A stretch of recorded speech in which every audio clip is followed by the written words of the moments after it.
Derecho Internacional por la Universidad de Barcelona y docente en Derecho Internacional Público y Privado, investigador del CONICET. Milton, un gran gusto saludarte. Aquí Pablo Markowski y todo el equipo de la mañana de Radio Espléndido. Buenos días.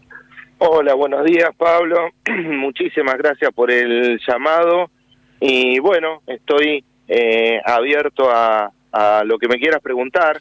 Me parece interesante la propuesta desde mi lugar de hablar más allá de la política internacional, de los aspectos de relaciones internacionales, de las cuestiones técnico-legales internacionales de esta situación, en donde sobre la base de las preguntas que me hagas, si te parece, en el arranque voy a centrarme en eso. Bien, vayamos, si te parece, a qué establece el derecho internacional y ponerlo en contraste con la operación que llevó adelante la administración Trump, que incluye el ingreso sin permiso, vale decir, una invasión a un Estado soberano, en este caso Venezuela, y la captura o secuestro de su primer mandatario. ¿Qué dice el derecho internacional en relación a lo que llevó adelante los Estados Unidos en Venezuela?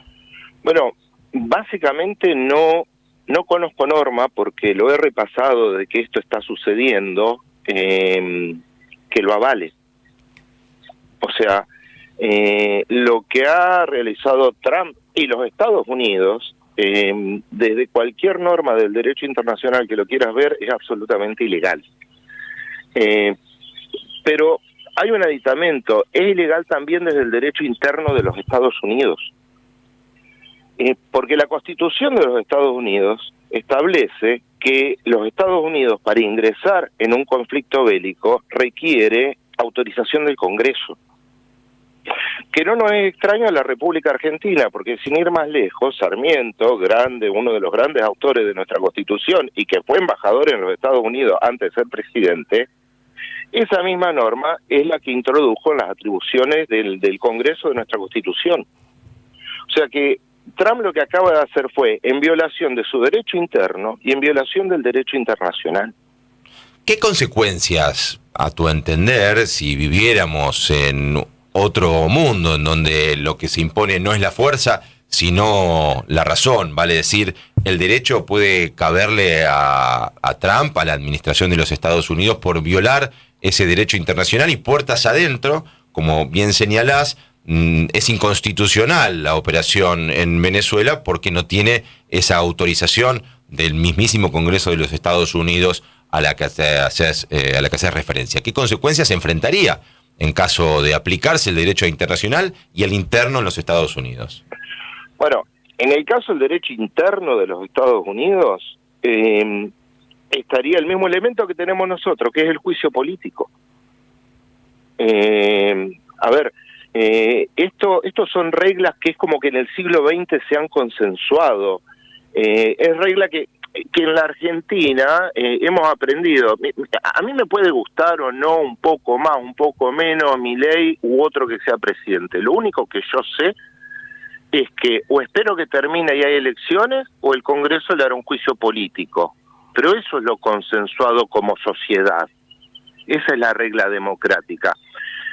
Yo quiero remitirme a un comunicado que hicieron ayer en la Asociación Argentina de Derecho Internacional, de la cual soy miembro titular, la Asociación Brasileña de Derecho Internacional, de la cual recientemente en octubre hubo un congreso y estuvo su presidente con nosotros en Pilar, y la Asociación Peruana de Derecho Internacional, como instituciones académicas de máximo prestigio y trayectoria, que luego te lo voy a pasar para que lo tengas el material, porque son comunicaciones de la institución argentina académica en la materia, más allá de mi opinión. Y básicamente lo que dicen es, mire, obviamente que la situación venezolana era de graves infracciones a los derechos humanos, de situaciones antidemocráticas. Por algo Venezuela había sido suspendida en el Mercosur, por algo la OEA estaba tomando acciones. Sí, pero esto no justifica violar graves principios del derecho internacional consensuado, como por ejemplo la no injerencia en los asuntos internos del Estado y, sin ir más lejos, el uso de la fuerza no autorizado. Esto que acaba de hacer este hombre, Trump, y los Estados Unidos, porque parece que nos centramos en Trump, pero no es Trump, es los Estados Unidos, porque él representa y acciona en cuanto a Estado. Pone al derecho internacional, te diría, no previo a la Carta de la ONU, sino anterior a la Primera Guerra Mundial y a la Unión de las Naciones. Este retroceso que estás señalando y que viola el consenso internacional del que Estados Unidos no hasta hace mucho era parte y promotor, pensándolo hacia el futuro, ¿qué consecuencias? Bueno, no tenés por supuesto la capacidad de ver ese futuro, pero algo desde el derecho internacional ha cambiado, salvo que pueda restablecerse ese orden quebrantado. Bueno, acá lo que podría pasar es lo que desde el inglés se dice el Me Too, yo también.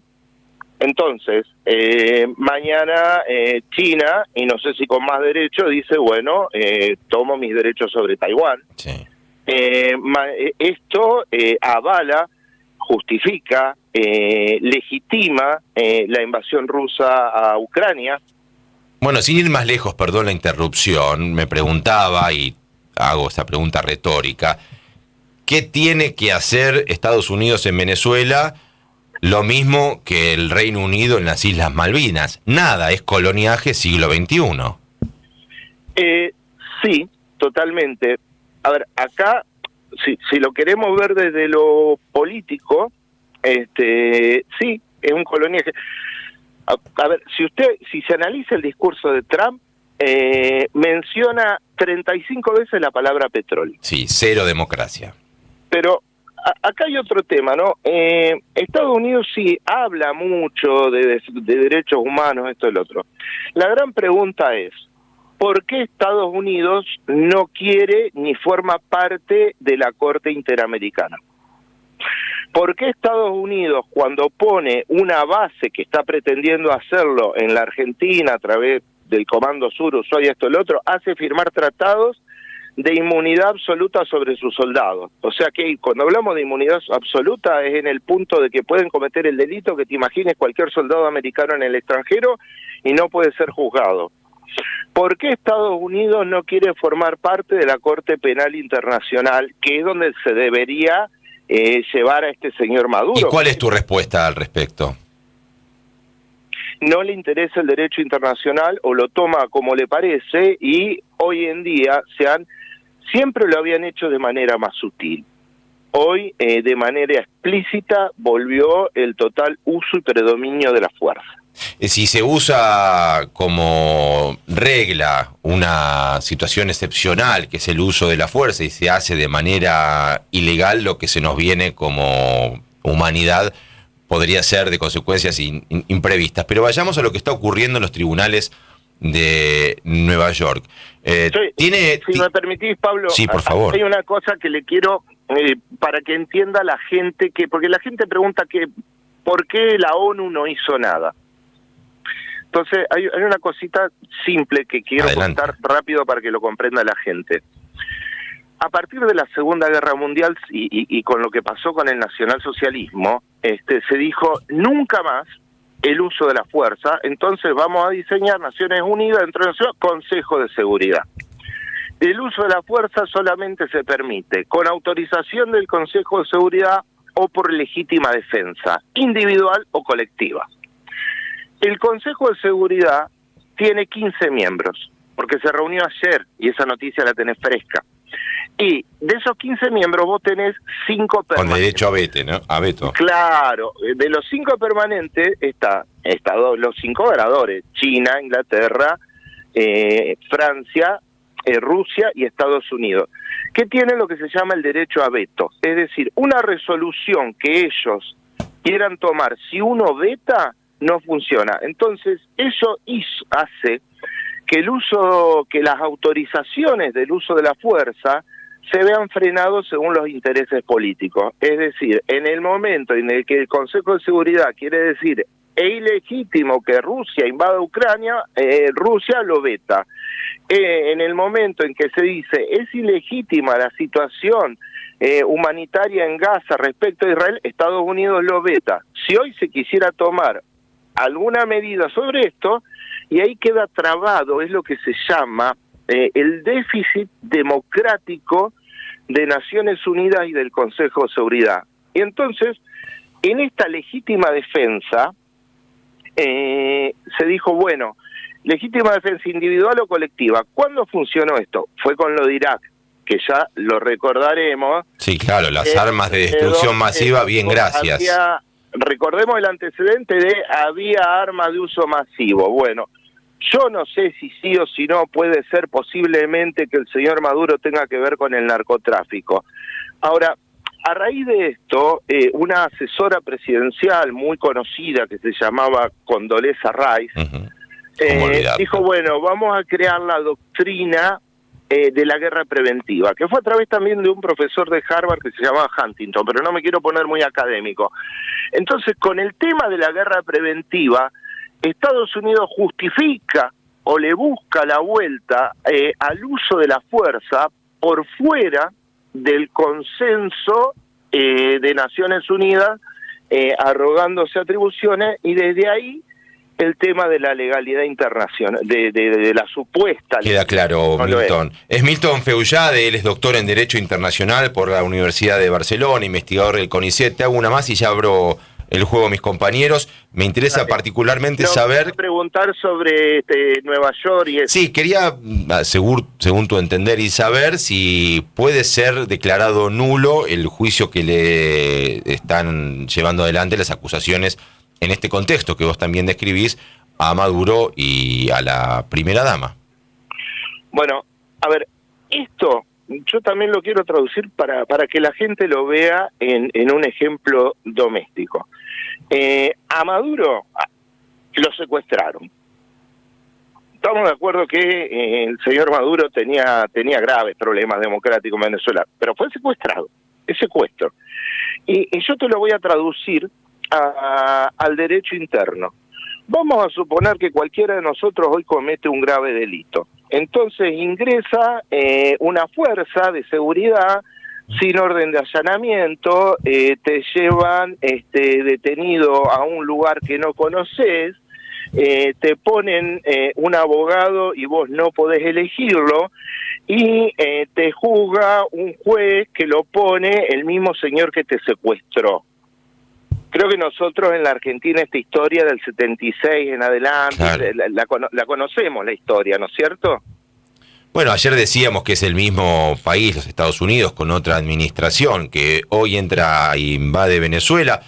Puede ser noble, si se quiere, el objetivo de restablecer la democracia. El mismísimo Trump se ocupó de señalar que es por el petróleo y punto. Ha sido promotor del Plan Cóndor y las más sangrientas dictaduras. Pablo Díaz tiene preguntas para hacerte, Milton. Milton, buenos días. Buenos días. Buenos días, ¿cómo estás?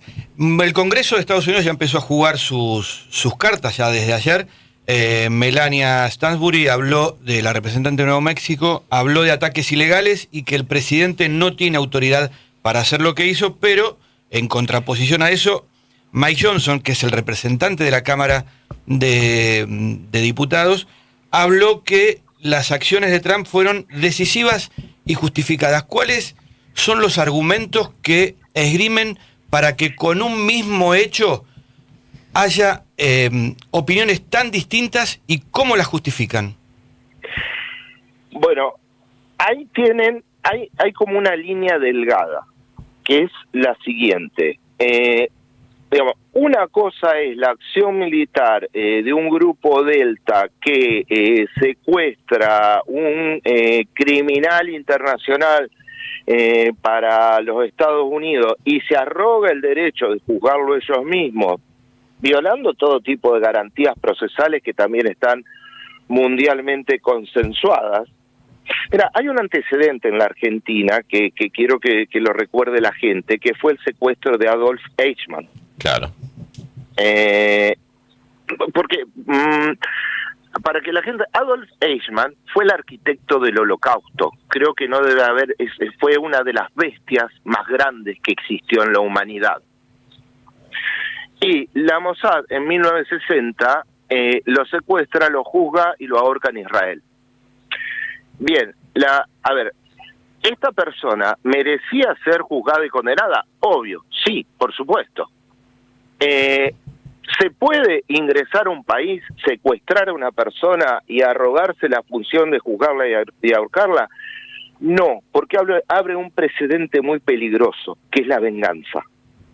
Ante el horror del Holocausto, que fue lo que vivimos en la Segunda Guerra Mundial, lo que aprendimos, y sobre todo con los padres de la reconstrucción de Europa, es que no nos podemos arrogar no podemos arrogarnos a actuar de la misma manera. Sí, no se le enseña al caníbal que está mal comerse gente comiéndose al caníbal, eso está clarísimo. Milton, es clarísima tu palabra, tu aporte muy valioso por estas horas en las que buscamos desde la mañana de Radio Splendid. Una cosita, sí, por favor. Pregunta porque, bueno, en esa línea una cosa es llevarse a Maduro. Ahora, vamos a ver qué dice el Congreso de los Estados Unidos, los dos congresistas que me mencionaste, porque en algún punto, si esto no se termina de negociar a nivel político, Estados Unidos va a tener que poner a los Marines. Y para que las botas de los Marines pisen Venezuela, ahí sí van a necesitar la autorización del Congreso. Queda claro. De momento esa incursión para la ley interna de los Estados Unidos es ilegal e inconstitucional, y habrá que ver entonces cómo los próximos días, desde los Estados Unidos se organiza, más allá de este poder pareciera absoluto, ¿no?, de un Donald Trump que pasa por encima de la mismísima división de poderes. Vale decir, alguien que no respeta la institucionalidad propia, acusando al presidente de otro país de hacer lo mismo. Exactamente. Yo si te tuviera que dar una conclusión un poco mía y para la gente, es, sí, mire, estamos de acuerdo. Incluso yo te cuento, yo soy profesor en una maestría en la Universidad Central de Venezuela y la vengo dando por Zoom, así que hasta conozco por testimonio de colegas lo que todo ahí pasa. Y sí, la cosa estaba muy mal y eso requiere un cambio y eso requiere todo lo que leen. Ahora, no todo es de cualquier manera. Claro. Las soluciones no son de cualquier manera. La solución debe ser acogida por la ley, porque si no nos abre la puerta a un indiscriminado uso de la fuerza, que ya sabemos cómo. Sí, por ahí ya pasamos. Termina como la guerra de las trincheras, claro. Termina como el Holocausto en la Segunda Guerra, termina con las dictaduras latinoamericanas en los años 70. ¿Eso queremos? Yo no lo quiero. Nosotros tampoco, eso queda clarísimo. Gracias una vez más, Milton Feullade, por traernos desde el derecho una mirada sobre lo que está ocurriendo en Venezuela. Un abrazo grande. Muchísimas gracias a vos, hasta luego. Y la tarea, nuestro objetivo es preguntar, porque con más preguntas que respuestas